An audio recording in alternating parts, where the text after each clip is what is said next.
Hey everybody, good morning or good evening. Maybe it's in the middle of the night where you live, or maybe it's the beginning of the evening in Australia or New Zealand. Welcome to the stream. I'm Father Roderick. This is another watch party, which means it is time for Star Wars, the Book of Boba Fett. You know the drill by now.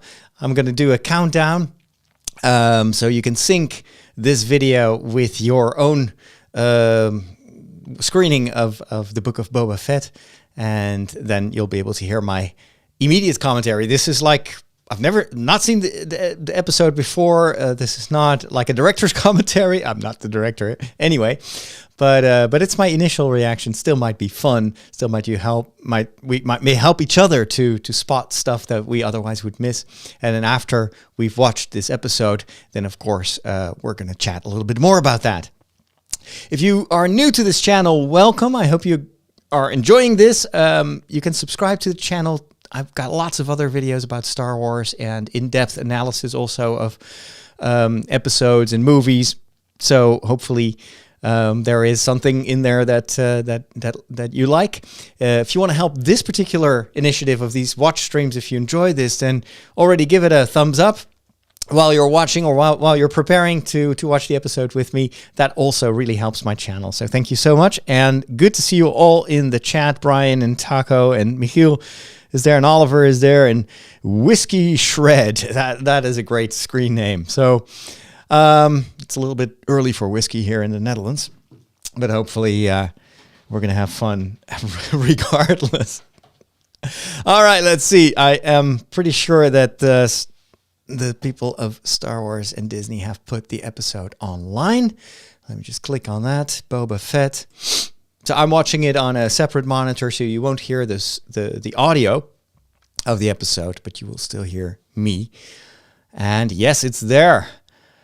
Chapter 5. It's 52 minutes long.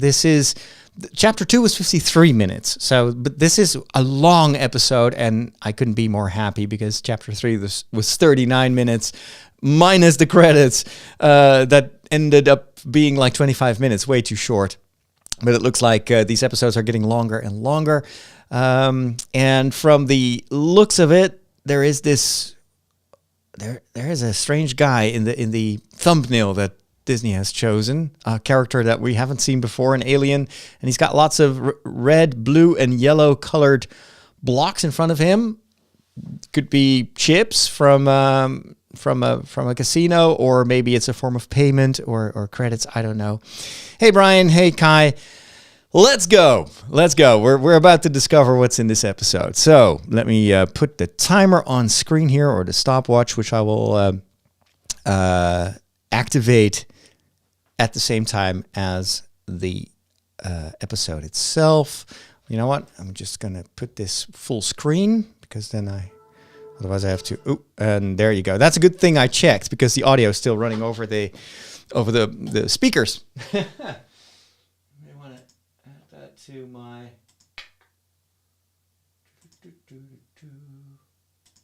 There you go.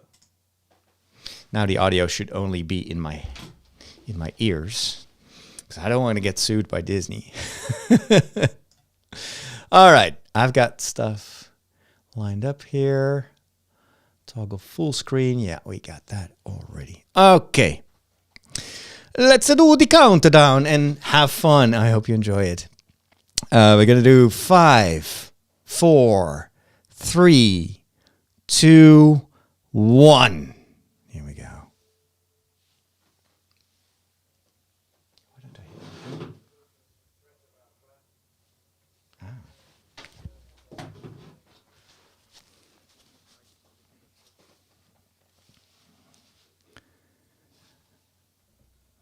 See the negotiations again?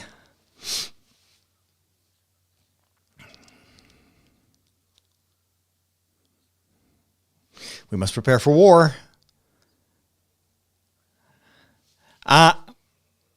Short on muscle. This is what we've been looking forward to. They left out the theme of the Mandalorian. It's probably just to not spoil it right away. But I want to see Mando in this episode. Come on. All right, here's the intro.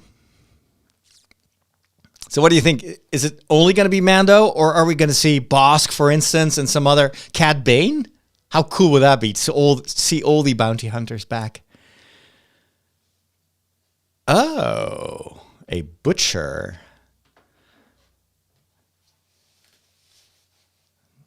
Did they even change the slices of meat?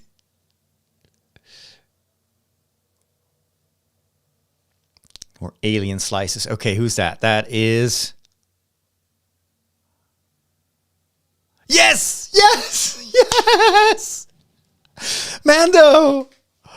Oh, wow. Oh, cool. Oh, like right from the get-go. So cool. Oh, look at these alien heads. They're so well done. This reminds me of Rocky, you know, the boxing scene inside the slaughterhouse. Why is he there? Oh my gosh. It's funny that when Mando walks, you also hear these spurs on his boots. We never see them, though. It's probably just his ammunition that we hear. Ah. Oh my gosh, and he's got the spare. Cababais. This is the thumbnail that we saw. It's kind of another mafia trope, right? With the butchers and the...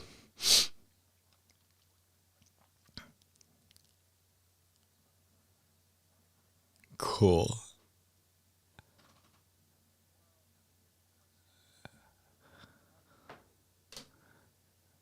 Yeah, this is not going to end well.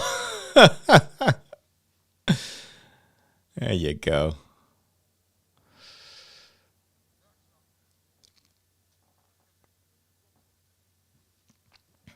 It's interesting they didn't dub the voice. You can hear that he's talking from behind a mask.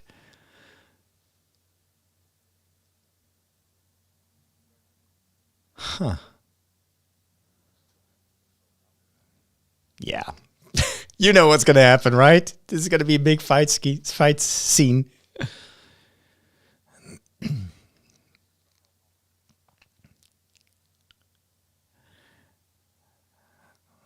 Options. Or I can bring you in cold. Oh no. Ouch. He got bitten. Oh, the Darksaber, yes! Oh, wow. Oh, wow. Oh, look at that. The way he sliced everything there. Oh, no. Did he do that to himself?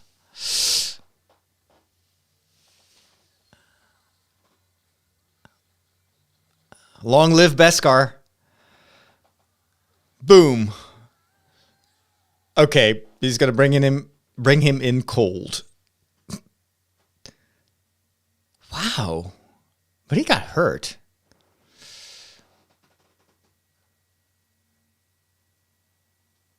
These guys probably don't have any idea what's going on.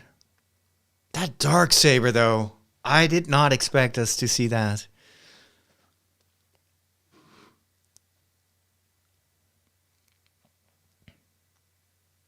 A bit reminiscent of the fog from which the Jedi emerge, right? In A Phantom Menace, after the negotiations failed. He's pretty hurt.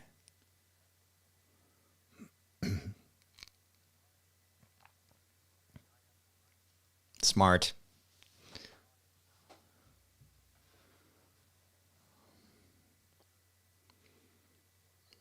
Your former employer. This is a very smart way to get out of that situation alive.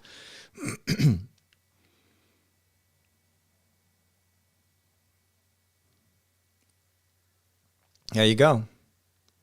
They did a terrific job on the face masks.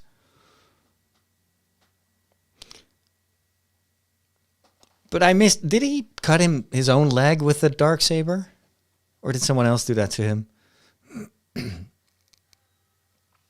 Well, wow, Mando's back. I mean, seriously. The Return of the Mandalorian is the title. So cool. Space. Is that space? Yes. Halo. Dude, that is Halo. They're going to get sued. Oh my gosh. That is totally Halo. But gorgeous. Oh man, we've never seen something like this in the Star Wars universe. It looks incredible. It's probably a concept that has been part of sci-fi before Halo. Oh, those trains. This city looks magnificent. Or this world.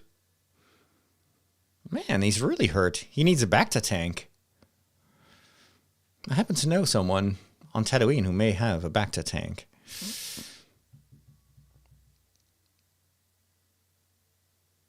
Some elevators. This looks so fantastic.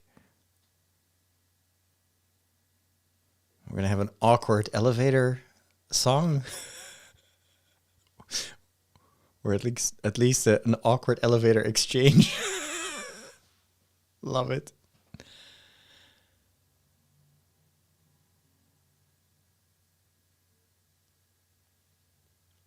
Wow.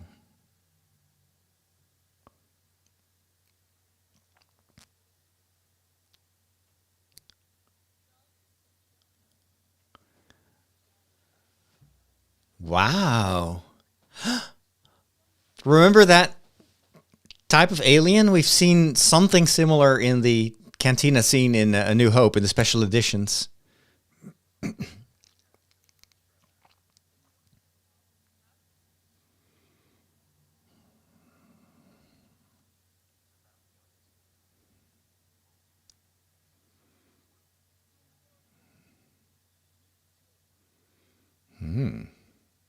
Oh, some more familiar aliens.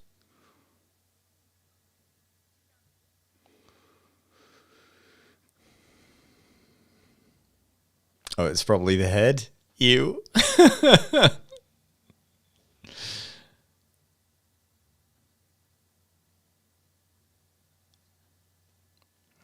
You know what I love about these elevators? It helps us to get the scale. You got movement. So the world feels very big, even though to create a scene like this is easy because you just got a green screen. It's a technique they also use in VR quite a bit, in VR games. Man, it looks not in good shape.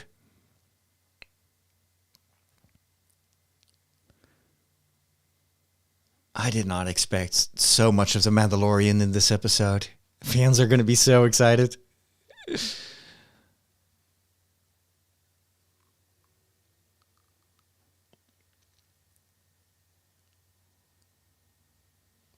Gorgeous, gorgeous, gorgeous graphics. Amazing. This must be in the in the set with the LED screens. Oh, I get a look of the inside of the helmet. I read in one of those novels about Boba Fett, now it's Legends, that he had like a 360 vision in his helmet. Ah, we know that sign.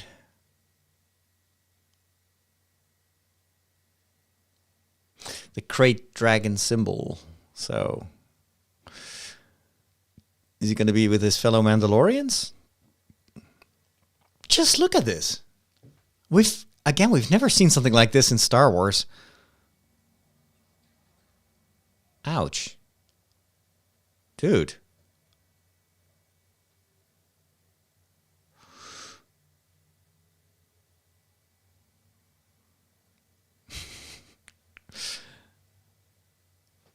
Amazing. That looked like a lake, but it's just space.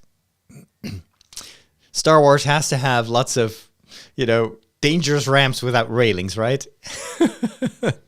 Nothing to hold on to for some reason. Oh, cool. Oh, that is so cool. We got is it the forger, or how do you call someone like that who forges the Beskar?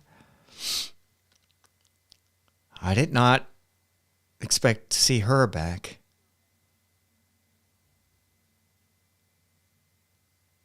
Awesome. Cool costume.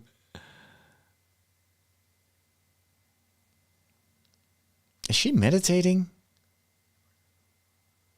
Oh, it's Paz Vizsla. Sweet.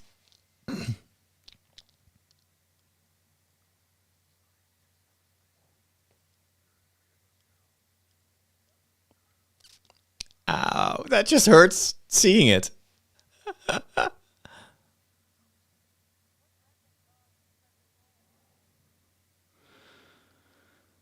Yep, the Darksaber. They don't know he has it.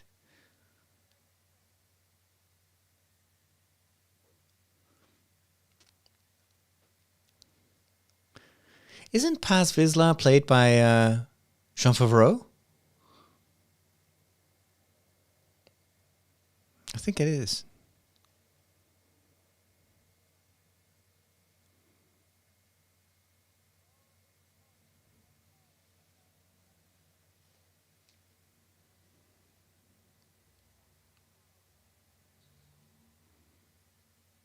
Amazing.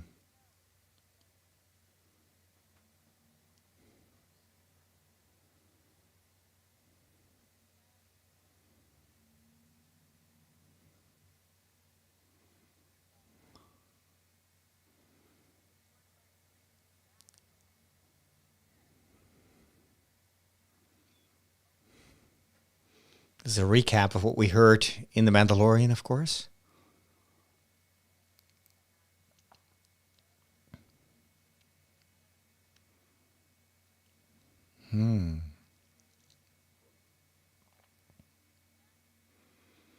It's old prophecies.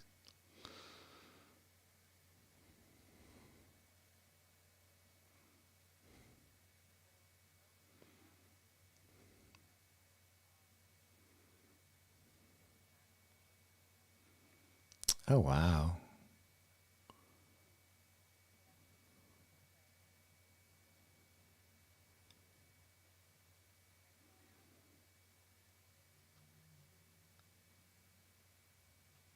Awesome. This is the way.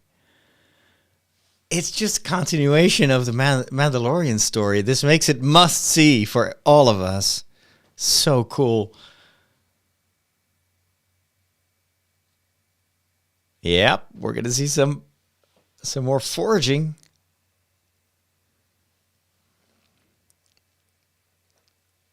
Ties straight into the Mandalorian. This looks like the first episode of the new season.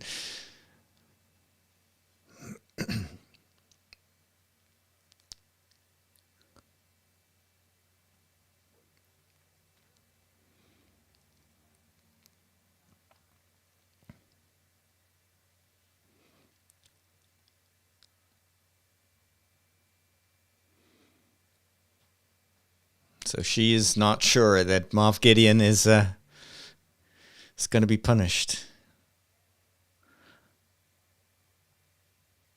Another mention of the mythosaur. Yeah.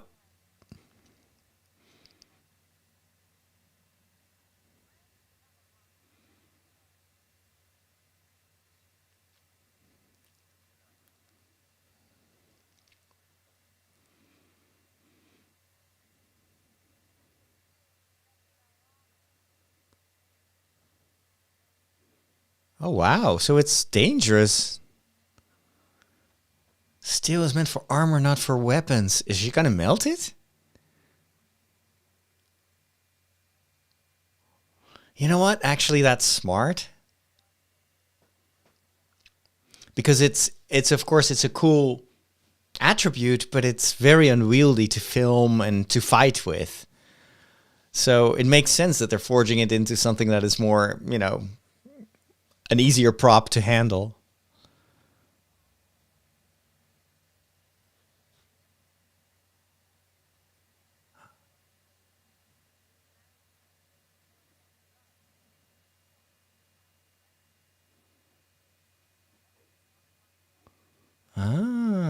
cool.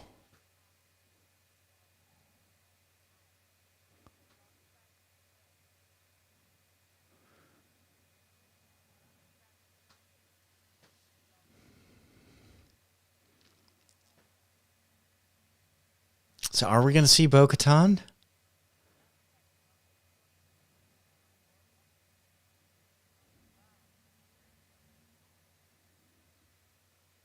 Okay, now we don't know what she made. But this is giving more backstory to... Oh, flashback.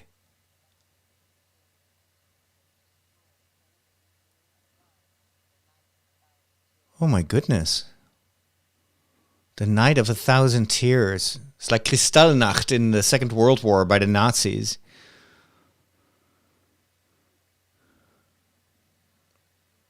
This shows you the scope of the suffering that the Mandalorians had to undergo. We know those droids, right?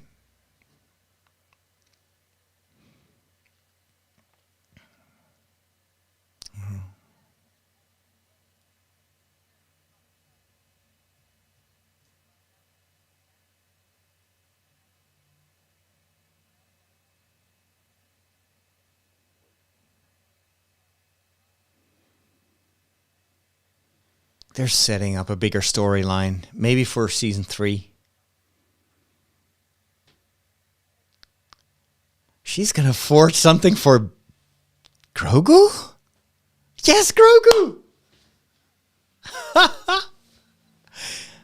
She's gonna make a weapon for Grogu? Oh, we want to see him. We want to know if he's safe.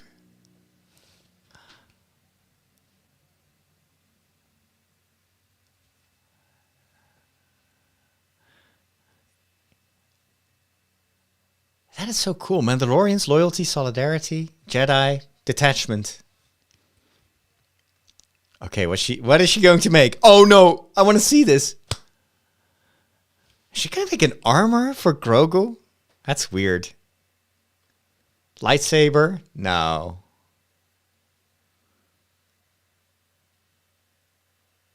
A helmet maybe? No. Chainmail? Like a different costume, that would make sense. Oh, it's like tiny.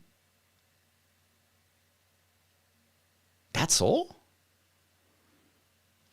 The package had the shape of Grogu's head. You see that?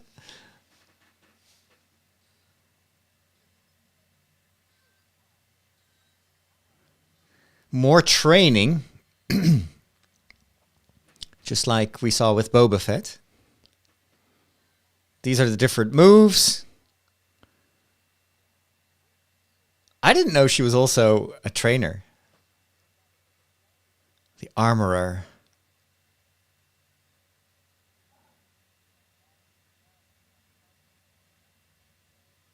I gotta fight with the blade.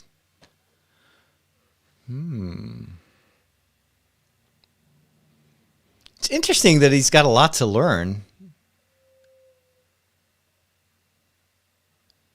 It really looks super heavy.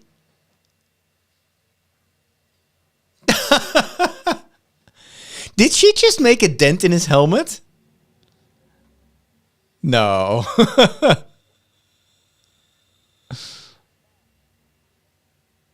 Like the dent on Boba Fett's armor? Too weak to fight the Darksaber.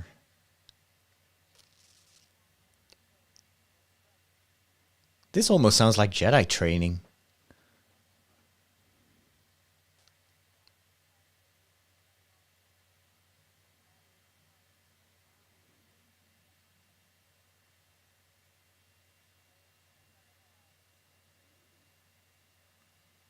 This is very much like Jedi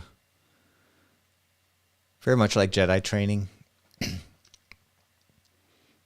Oh, we get a power struggle.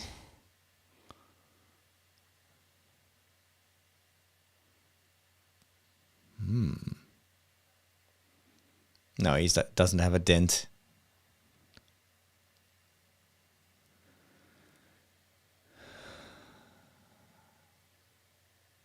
Whoa. A jewel? Are you serious? Whoa. Okay. I did not expect this. This is a pretty big deal.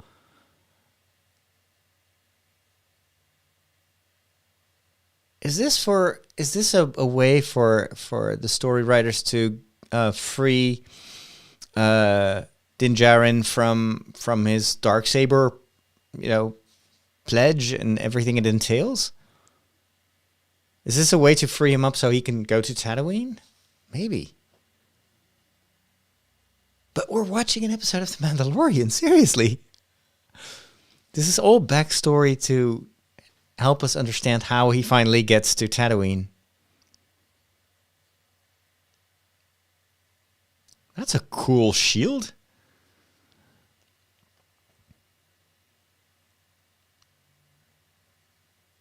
Okay, how is this going to end? What do you think? Whoa!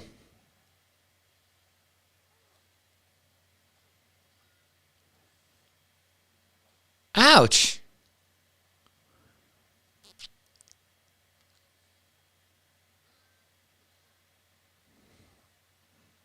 Whoa!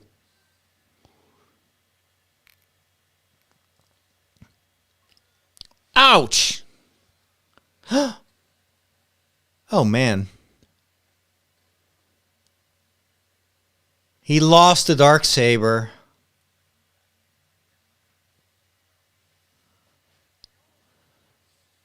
He's just gonna kill the Mandalorian? What? This guy is dangerous.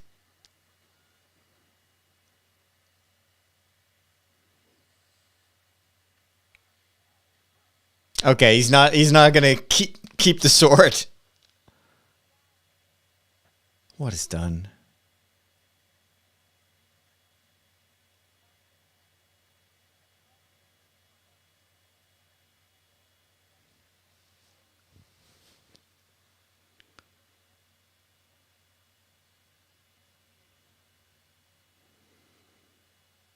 Yes. Uh-oh. He's gonna get kicked out by the Mandalorians.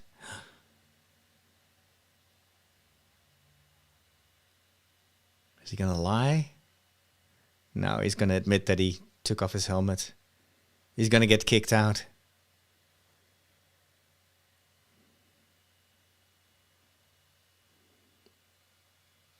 Oh.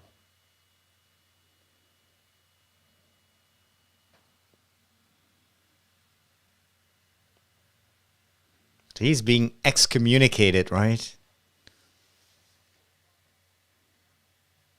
Oh, so there is a redemption possible. There is confession.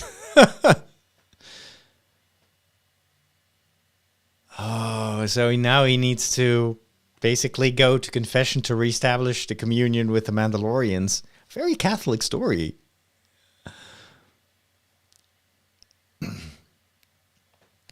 But how? Why did she ask that question of the helmet? She must have known, right? That comes out of the blue.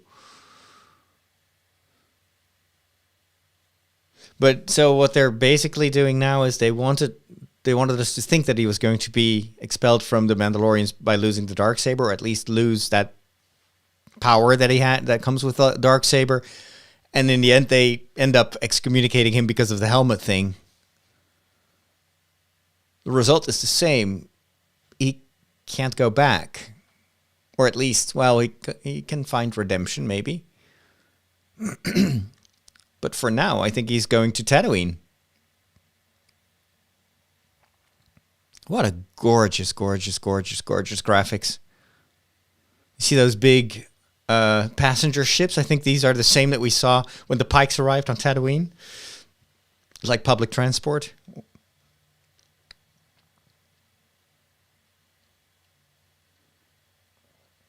Time for some levity. These Rex droids are everywhere.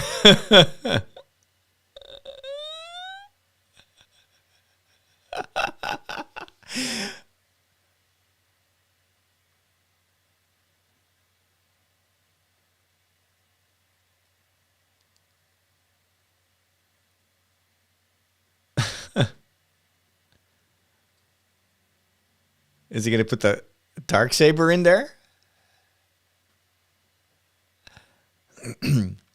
It's funny, he removes his weapons even though it's part of his faith. Is this because he doesn't feel like a Mandalorian anymore? That's a lot of weapons. Oh, the Darksaber. Ouch.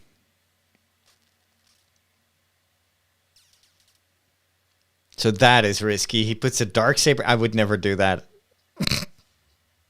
That Darksaber is going to disappear.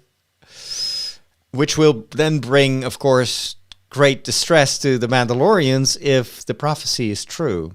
Which will give us a nice lead into the next season of The Mandalorian, maybe?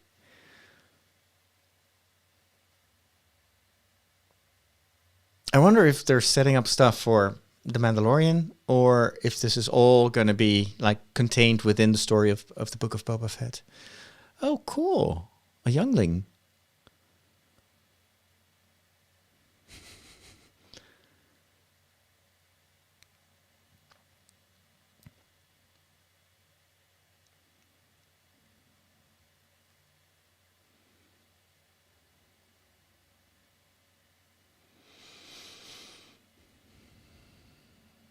I've got a bad feeling about this. Okay, what's in the package? You see, it's got the head of Grogu. It's probably to remind him. You see, that's on purpose. I love that.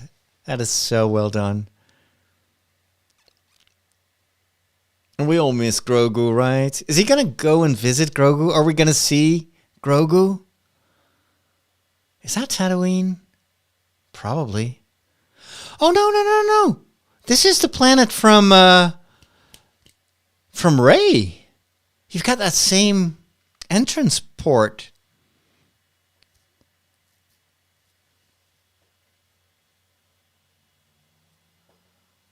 Oh, I've got a bad feeling. Got a bad feeling about this. The Darksaber is gone. No, it's there. Whew.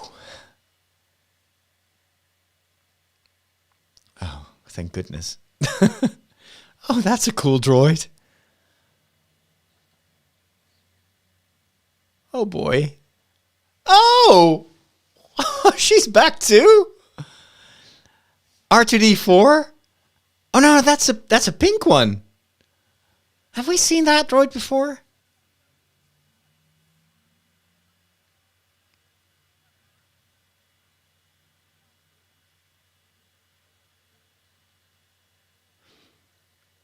Okay, so this must be Tatooine. Because she was last seen on Tatooine also, right? Am I confused?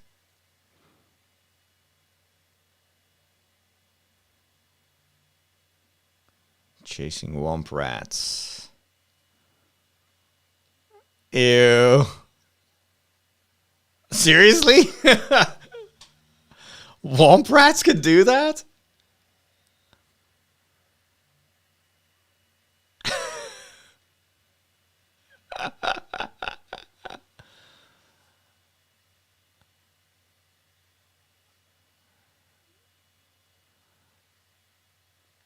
You've got the other droid who's also from A New Hope. You know, the small...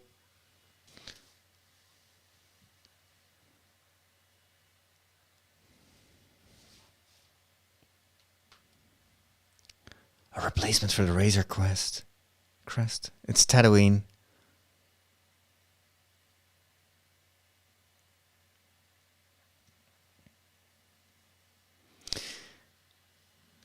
It's very interesting. You see that entry porch that was identical to the one that we saw on Rey's planet, and Rey's planet is not Tatooine, so maybe, I don't know, they just reused some graphics.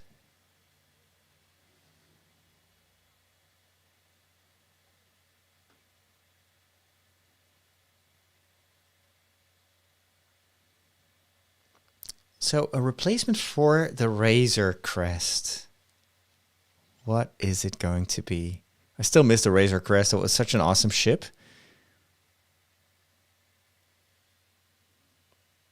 Okay, what's that? Oh, oh,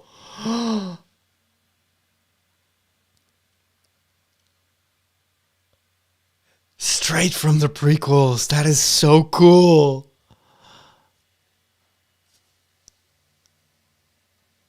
Yes.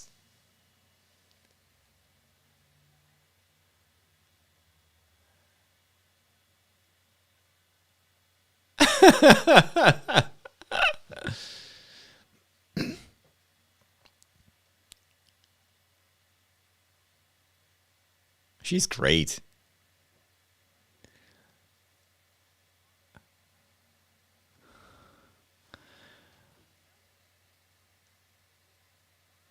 I know she doesn't look like much. A lot of the same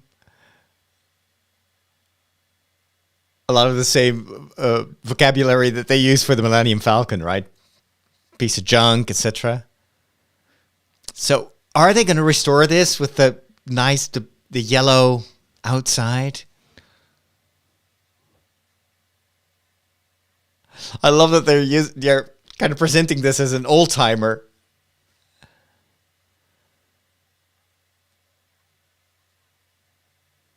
Custom modifications, just like the Millennium Falcon. Off the grid, smart. True, true. You know, this could have been Anakin's ship.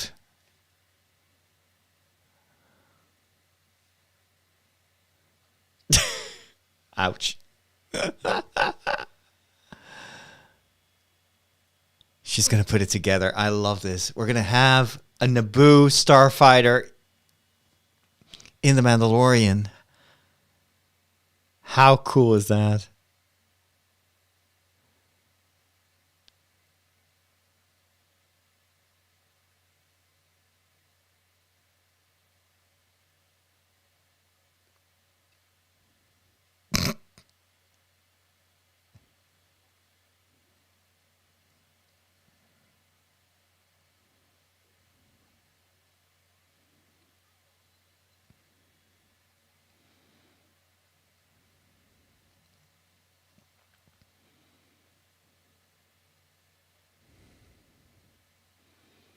That little droid is so cute.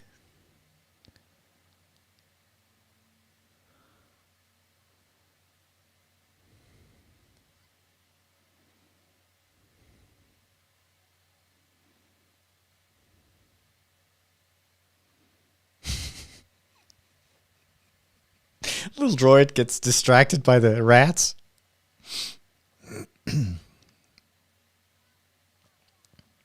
R5. Dated a Jawa? Seriously?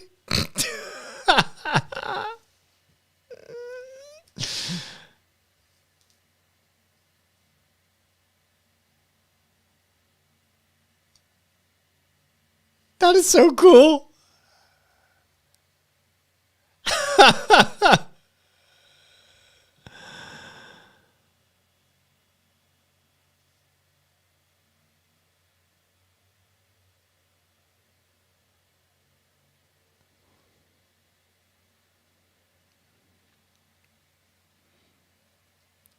She speaks Java. I don't think we've ever seen a non-Jawa speak Java.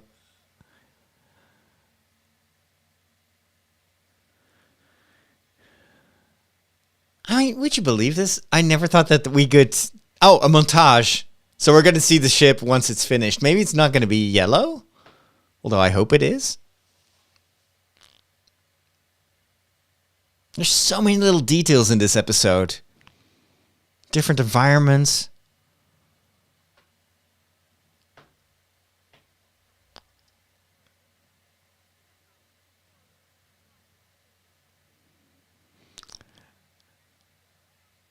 Sounds a lot like the banter between Chewie and Han when they're repairing the Falcon.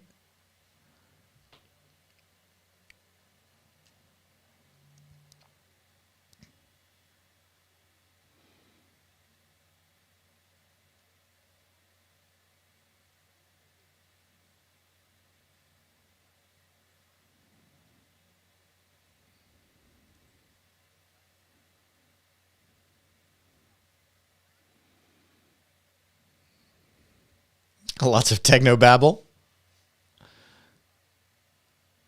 I love how the droid is also functioning as a flashlight.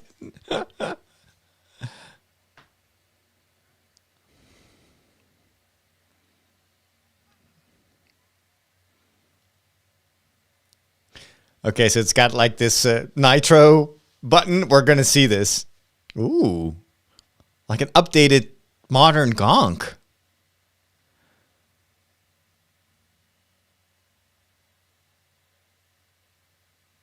That is so creative. It's a puppet. It's puppeteered.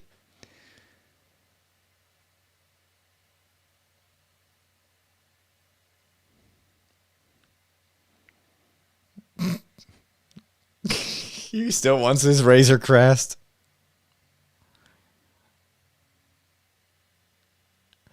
I love this. I mean, amazing.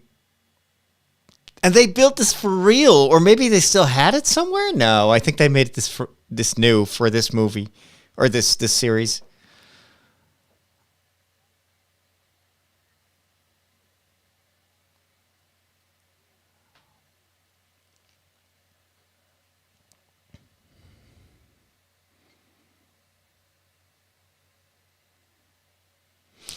This is the same rod that we saw in the trash compactor. Or at least it looks similar. A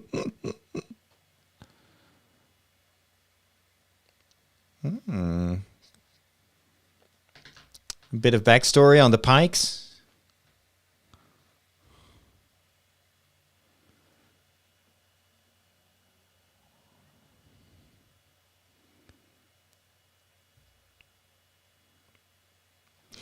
Yeah, it's true. The starfighters need an astro droid for navigation. That is cool. Oh, sweet. So it's not yellow anymore. They kind of took off almost all the paint, but it now has the same color as Mando. Still miss the yellow. I think that was just amazing. But of course, this is less conspicuous. So it's revved up. It is definitely not... It's looking very different from the original spacecraft, of course. Especially with the little thing on top of the hull. It's like these old vintage cars that they... Forgo the astromech. Ah. Okay. So he can fly it apparently without an astromech. Astromechs are, of course, there for navigation. Oh, you know who's going to be behind him? Grogu. I bet you they're going to put Grogu in that, little transparent seat. Would be perfect.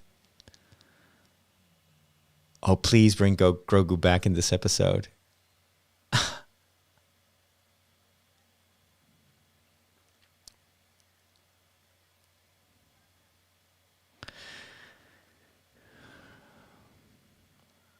He's still very hesitant. Is this going to work for me or not?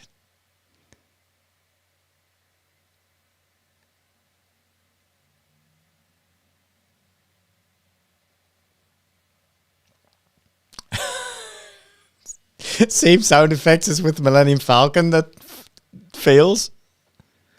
There we go. Now we get the sound effects from the Phantom Menace. There you go. Yes.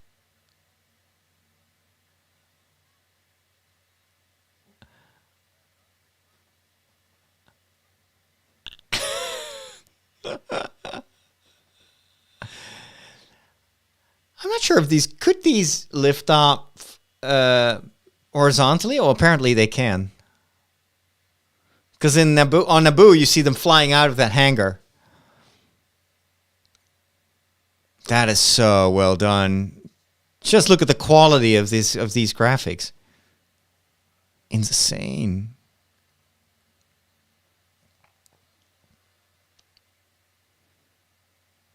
It works.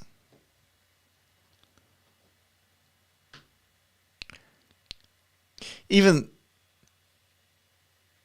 the camera is just trying to keep it in focus, you know, zoomed in. So there's a lot of, makes it feel very real. Oh, there he goes. He just hit the accelerator. Oh, pod racing. This is pod racing.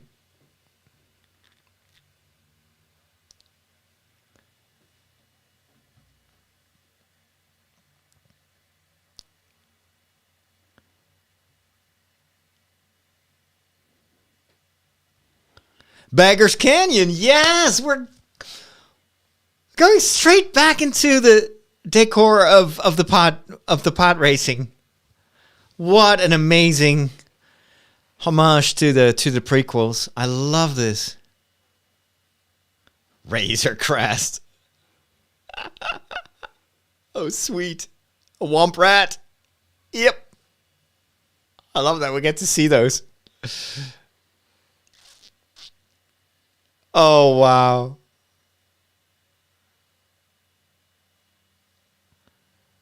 What an episode. Oh, through the clouds. Lovely. Amazing. A little kid is back. Oh, that is great. That's so cute. And Mom is never gonna believe that it's the same guy who is sitting in front of us. It's him.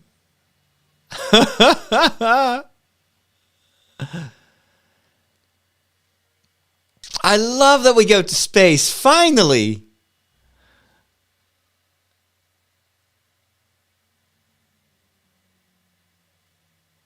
Look at how well this is done.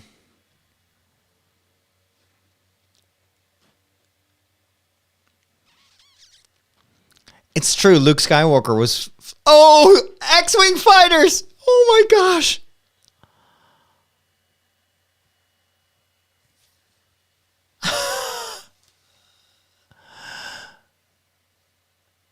Oh, that is so cool.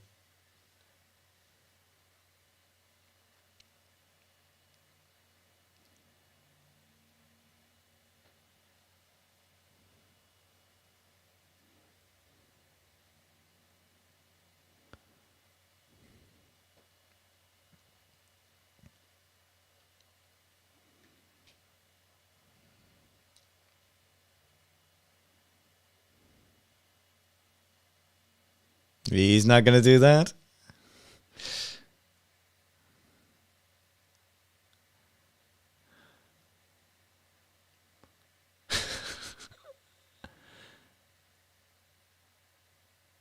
Oh! This is the dude that helped him, I think, with the spiders.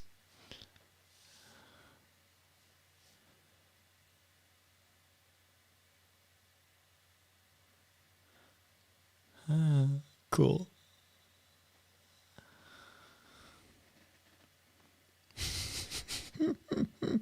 Yep, that's what I thought. Bye-bye.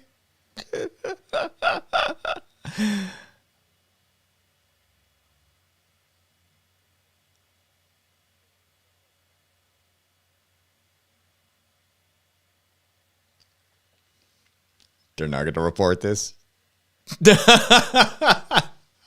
That's another trope. I love that. That was great writing.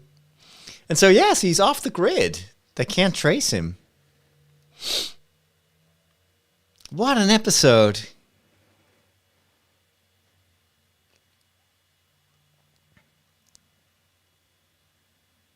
Wizard.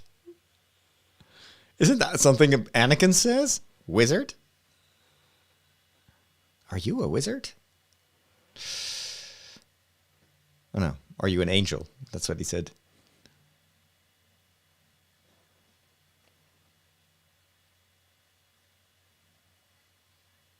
Fennec.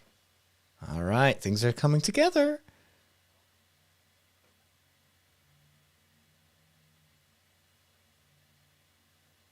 How cool.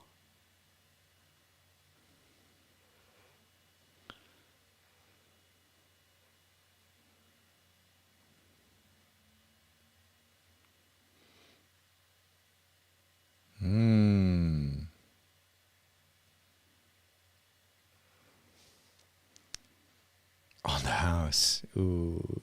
The episode is almost finished. He's gonna go. Oh, we're gonna see Grogu. Yes. No. Oh. Oh, that is so cruel.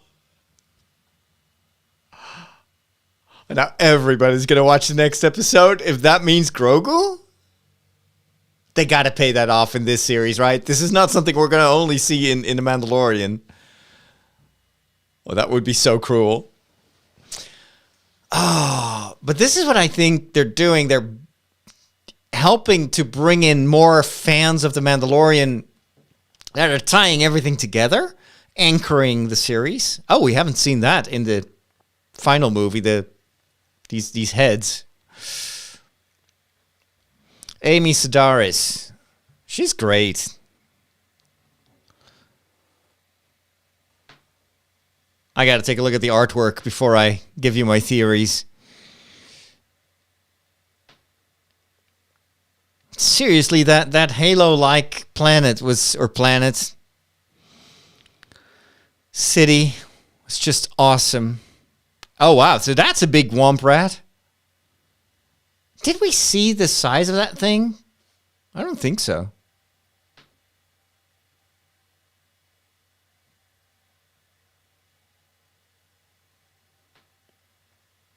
I absolutely have to see this episode again. There are so many Easter eggs in this one. Look, the kid is playing with a little X-Wing fighter model.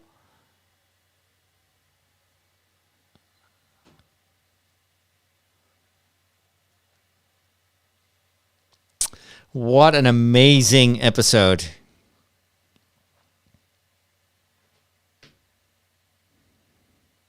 I can't wait to see your comments, because I'm sure that I missed like 80% of all the details.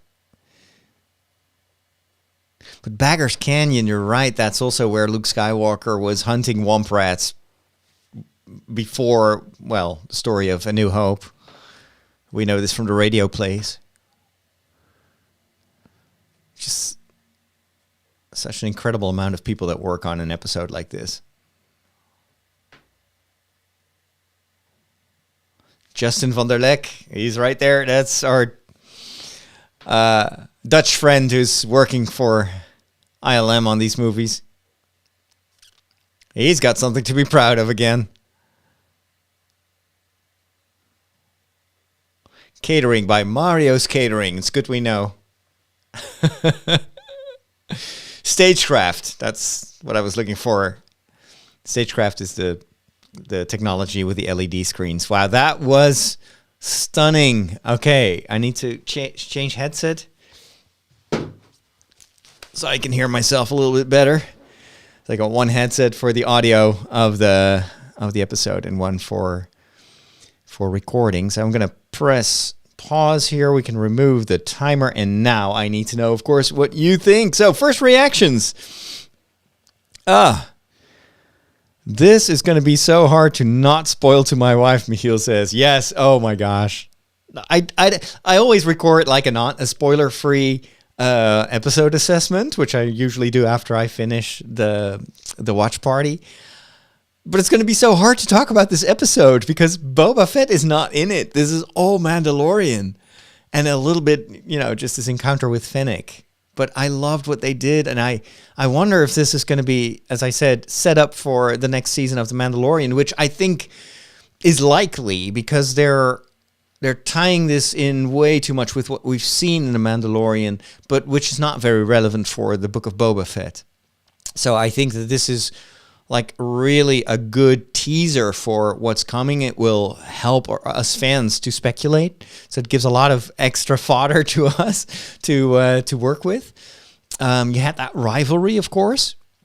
then his expulsion, and also they're already setting up the next quest for Boba Fett in season 3, which is he's gonna have to find those waters beneath the mines, and get basically this this washing of his sins or something like that. Okay, I need to get more feedback from all of you. What a great episode, says Vic. Christopher says, if Din is Mandalorian no more, it raises the question yet again as to what is a Mandalorian. The Death Watch, the Foundlings, the clans of Mandalore, Fett, or Bo-Katan. I think the Mandalorians, I mean, it's just this historical ancient tribe or cult, basically. It's faith-based. But I think what determines if you are like a true Mandalorian is whether you are accepted by, if you follow the rules of faith. So he's excommunicated. He may still carry a lot of those values of the Mandalorian faith, but he doesn't have that adherence. So there are a lot of analogies with the Catholic Church. Vic says, I hope we see Grogu next week. They have to pay that off, seriously. People are not going to like it if we don't see Grogu. However, I wonder how they do it, because you want to refocus on Boba Fett. This is not the book of The Mandalorian. So this was a treat, and I think it shows that The Mandalorian is probably going to play a pretty sizable role also in the next 2 episodes. We only got 2 episodes left. But more of The Mandalorian, to see Grogu again, that becomes almost like a separate story, which this episode kind of was its only flaw. It kind of really feels like, okay, we're taking a break from the Book of Boba Fett. This could have been just an episode of The Mandalorian. On the other hand, we've seen Boba Fett, of course, at the end of The Mandalorian, so yeah, I'm guessing they're just trading screen time here. They could do so many spin-offs on this episode alone. I love the ship, though. The ship was, for me, the highlight. How Boba Fett how the Mandalorian gets his new ship, and that it is a starfighter, like this N1 from A New Hope, and then all the references to the pod racing. It was just absolutely glorious. Raul says, I gotta be honest, not great, not bad. I liked the first part of this episode, and then it kind of dragged after that. It's true that it was a bit uneven. It wasn't as perfect as the last episode, which had just so much.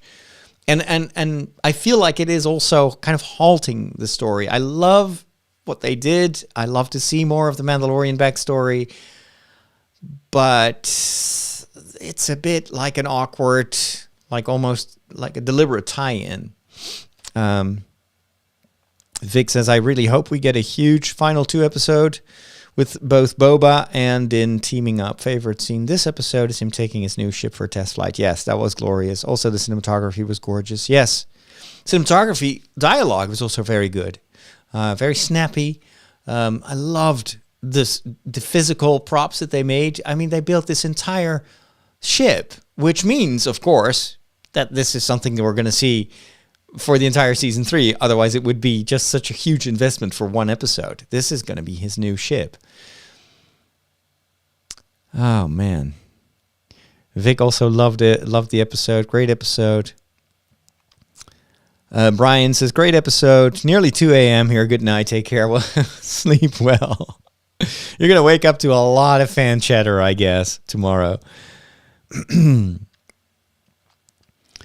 The artwork with the BD droid on the back, so much Fallen Order. I have not played that game yet, so I guess this is an existing design, which is even cooler, because then, of course, all the people who already played that video game are going to be so excited that they made it for real. And it was puppeteered. You could tell that it was probably puppeteered in the same way they did BB-8. There was someone in a green suit, which they then take out. But it works. I always love it when they do physical droids, just like in the previous episode in the kitchen. That was amazing. Kai says 10 out of 10 automatically. So good. Masterpiece, according to Oliver.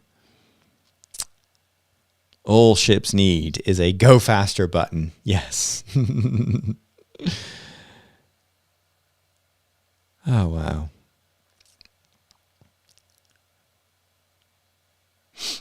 I'm just reading through the comments here. The missing astro droid in the N1 fighter, for me, that's almost a given that Grogu has to sit there. You know, if the Mandalorian doesn't have a droid, but he has Grogu. So why leave that empty? It doesn't make sense. And of course, the question is, the Mandalorian wants to know if the little one is doing well. So that also hints at, well, if he's doing well, he's just going to pay a visit. Hey, dude. Hey, Luke. If Grogu's still with Luke, are we going to see Luke again? Would they go that far? Or is this going to happen off screen and they're just going to tell us, watch The Mandalorian to see what really happens? That's also a possibility. That's definitely a possibility. I would be so disappointed, though. Oh, boy. Yes, the montage scene of the ship was definitely like an A-Team, or basically any 70s movie. They would all have these montages of armor, gear, cars, whatever. I'm surprised that some of you have watched the episode before I finished it. Maybe they posted it a little bit earlier. Normally they drop it around midnight PST. Maybe this one dropped a bit earlier. So I think what I liked is they make it much more plausible, this episode, that the Mandalorian would actually show up in the Book of Boba Fett. If they didn't have that fallout and him being kicked out of the order, then, and even giving him this whatever it is that's in that package for Grogu, there wouldn't be an incentive for him to travel to Tatooine.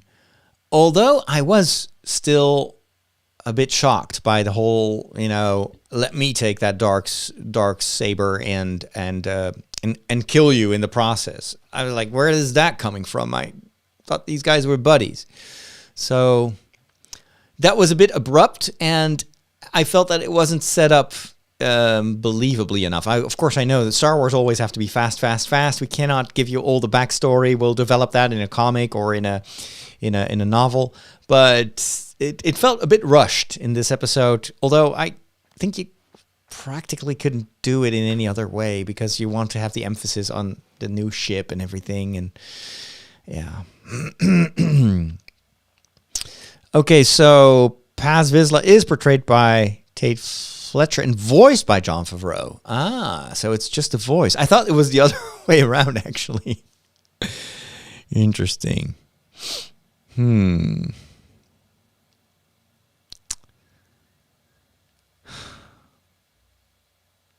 Kai says, I feel like we're watching The Mandalorian. Absolutely.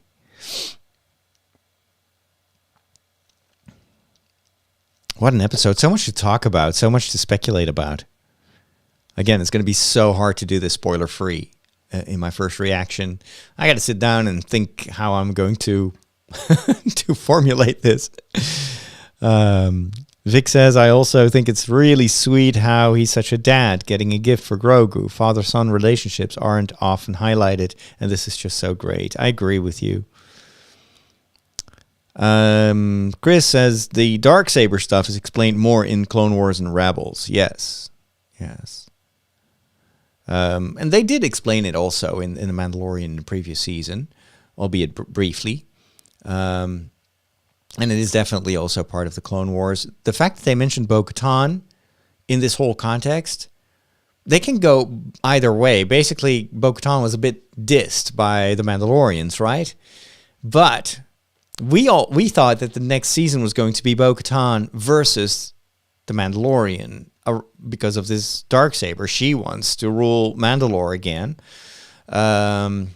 Now the Mandalorians also want that Darksaber. So the entire season could be about this power struggle between these different factions. And then Bo-Katan may actually end up teaming up with the Mandalorian. And I think that would make a lot of fans very happy, not to mention Katie Sackhoff. That would be her dream come true, probably. And I think the Mandalorian needs a strong female character, that it's not just repairing ships. So that they could do like Fennec, Boba Fett, Bo-Katan, the Mandalorian. I think that would work really well. And then have Grogu back in some capacity. Then you just have a little family. Evan, Return of the Mandalorian was a great episode of the Book of Boba Fett. Going into episode 6 or 7, this show is back on track. Jon Favreau's presence was strongly felt on this particular episode. Actually, I think the entire Book of Boba Fett has always been on track. It's just not what some fans expected it to be. But as a story, I think they're doing a terrific job. It's very diverse, and when they announced it, I was like, how interesting is this going to be? It's just on Tatooine. We know that planet. We know Jabba's castle. We know Boba Fett. How can they possibly make this interesting? And now every episode has its own visual style, its own, surprises. There's not one single episode that's boring. There was one that was maybe the lesser one just because of that race with the cyberpunk kids. Yeah, that wasn't exactly my taste either, but yeah, it still wasn't bad. There's been a lot of fighting for the Darksaber. Good luck. The whole episode is a spoiler. Yeah, true. All right. Oliver is in San Francisco. Yeah, you got to go and sleep well. And thanks for staying up so late to join us. Rod Holseth says, I love seeing Mandalore getting bombed. Had goosebumps at that scene. That was crazy. Yeah, that almost felt like a scene from the Terminator, especially with these droids in the foreground. What's the name of that droid again? It's the same type of droid that we saw in Rogue One, and it's definitely going to come back in the series based on Rogue One, the prequel to Rogue One. First time we saw Sundari in live action. Interesting.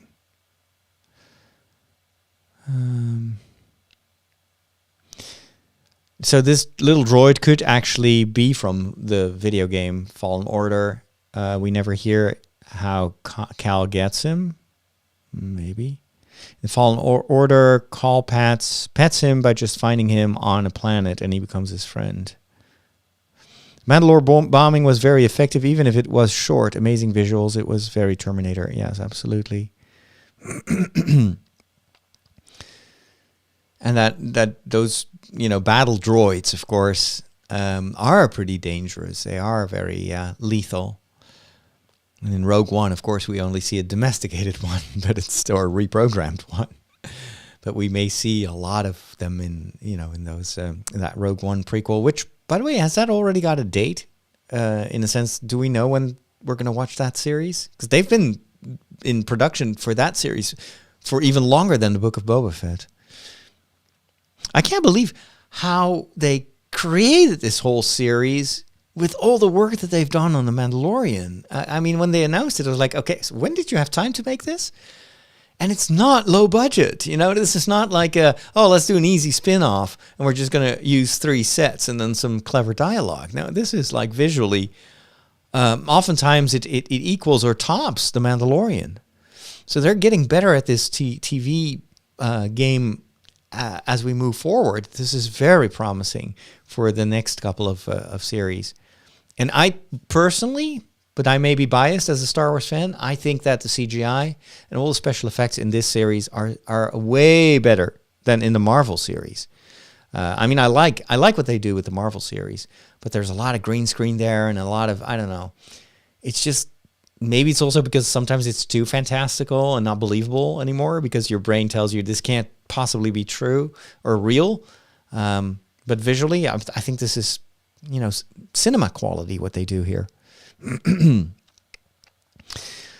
destruction of Mandalore underlines how brutal it was. Yes, in a systematic way, absolutely.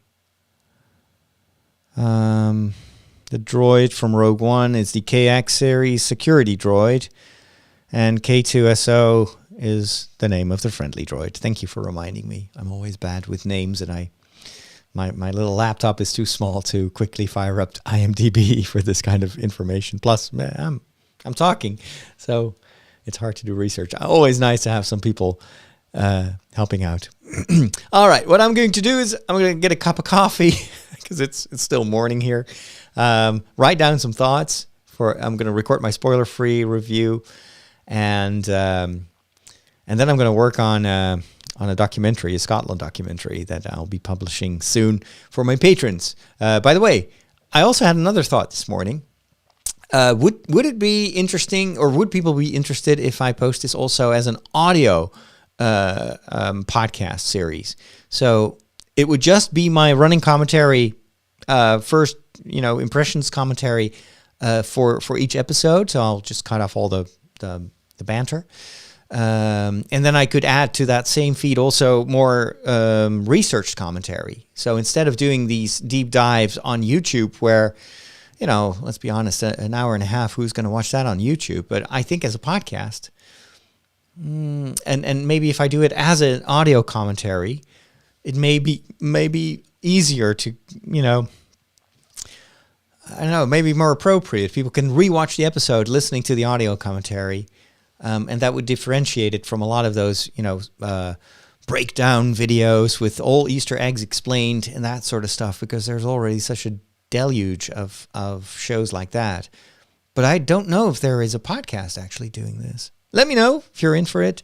If you're a patron, we can always talk about that on the Discord server. If you're not a patron but would like to become one to get access to the Discord server and to many other perks, then take a look at Father Roderick on Patreon. That is patreon.com/Father Roderick. It's right there on the screen. Thank you so much for watching. Again, if you've chimed in later, don't forget to give this video a thumbs up if you liked it, of course, and to subscribe if you haven't done so already. Have a wonderful day. Thanks for all your input. I loved this watch party. Loved this episode, and we'll talk soon. So take care, and may the Force be with you.